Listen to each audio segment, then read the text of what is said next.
ত্রয়োদশ জাতীয় সংসদ নির্বাচনে ঢাকা 12 আসনে জামাতের প্রার্থী মোহাম্মদ সাইফুল আলম বিজয়ী হয়েছেন। এই আসনে তিনি দাঁড়িপাল্লা প্রতীকে মোট 53,773টি ভোট পেয়েছেন।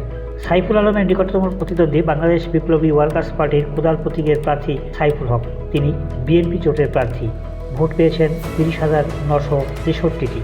তৃতীয় অবস্থানে থাকা ফুটবল প্রতীকের স্বতন্ত্র প্রার্থী সাইফুল আলম নীরব পেয়েছেন 29,869 ভোট। তিনি ঢাকা মহানগর উত্তর বিএনপির সাবেক আহ্বায়ক ছিলেন। বিএনপি থেকে মনোনয়ন না পেয়ে তিনি স্বতন্ত্র হিসেবে নির্বাচন করেছেন।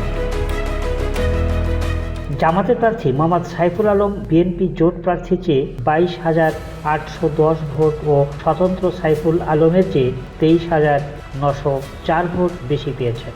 শুক্রবার সকাল 8:15টার দিকে ঢাকার বিভাগীয় কমিশনার শরফুদ্দিন আহমেদ চৌধুরী এর ফলাফল ঘোষণা করেন।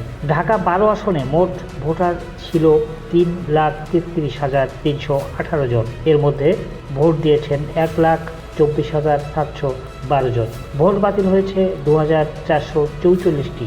বৈধ ভোট ছিল 1,22,268টি। ঢাকা 12 আসনে মোট 15 জন প্রার্থী প্রতিদ্বন্দ্বিতা করেছেন।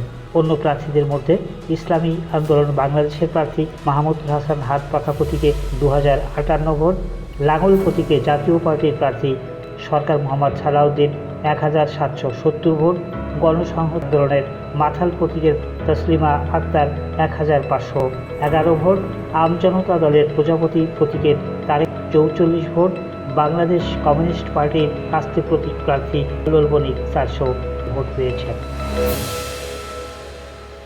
নিউজ ডেস্ক, দৈনিক দৃষ্টি।